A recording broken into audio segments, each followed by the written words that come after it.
Hey, what's going on, guys? Welcome back to my channel. This is episode 5, and today I'll be talking about MCL tears, some rehabilitation options for athletes out there, and what the timeline looks like for their rehab. So with MCL tears being one of the most prevalent injuries in soccer, and me being a huge soccer fan, I wanted some answers for this question that gets frequently brought up in the sports med orthopedics field.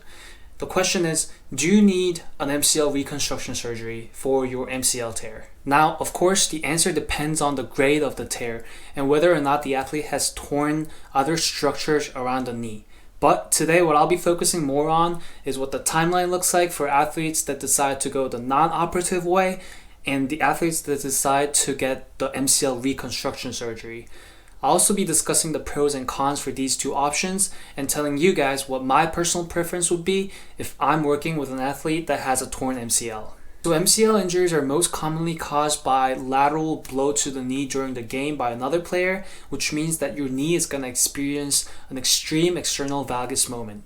This basically means that your knee is going to be hit on the side and it's going to bend inward, causing that medial cruciate ligament or MCL to tear.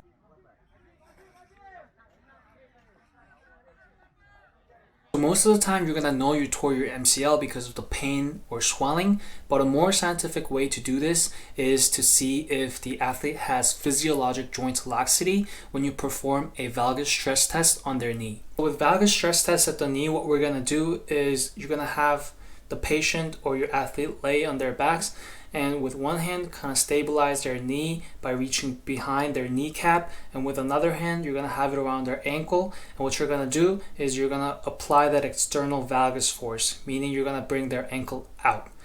If the patient or your athlete experiences any pain or if you see any gapping at the medial joint line, that means the patient or the athlete has physiologic joint laxity. 3 to 5 millimeters of gapping at the medial joint line usually indicates grade 1 MCL tear, 5 to 10 millimeters usually indicates grade 2 MCL tear, and 10 millimeters above grade 3 MCL tear. Alright, so your athlete or your patient has a torn MCL.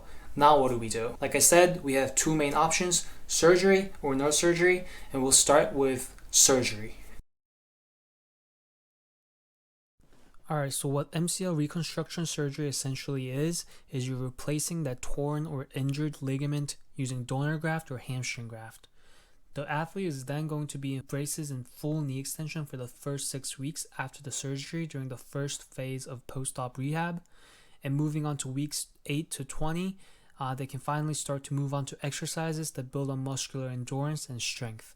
And here it's especially important for the athlete to slowly move on to progressive weight-bearing status to reduce the stress, but also to avoid long immobilization period. Immediate range of motion here is also very important to promote joint mobility and safe healing of tissue graft.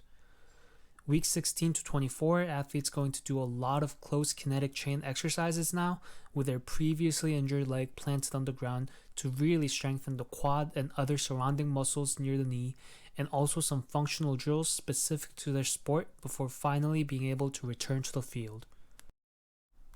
Alright, so here we're looking at non-operative approach, and early motion is important for restoring neuromuscular firing patterns, and this can be done by doing quad sets, for example, and you can do that even with the athlete in non-weight bearing status because it's an open kinetic chain exercise. So here in the initial stages, we're controlling the swelling and pain by using different modalities like cryotherapy for local vasoconstriction and active rest. In week 3, we can do some exercises. Like I said, we can start with some open kinetic chain exercises until the athlete is in full weight bearing status, and then we can move on to closed kinetic chain exercises to really strengthen the quads and muscles surrounding the knee. By week 4 to 8, we can introduce some therapeutic exercises, and by week 8, we're continuing to do some neuromuscular re-education and functional exercises before the athlete can finally return to sport. And in this case, we can do some interval training of sprints and jogging because that would be appropriate for soccer, where you're constantly doing one or the other. And then we can mix in some simple non-contact drills with passing or ball control. One specific example I wanted to mention here is perturbation training, because research has shown its effectiveness in improving quad strength and dynamic stability of the knee. Alright, so I came up with the conclusion that it might be beneficial for the athlete to at least explore the conservative rehab route first due to these following reasons.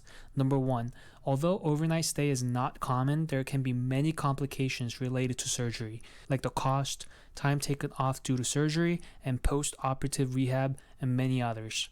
Number 2, full return to sports and activity after MCL reconstruction surgery can take up to 20 weeks, as opposed to non-operative rehab that generally tends to take about 8 weeks at the longest.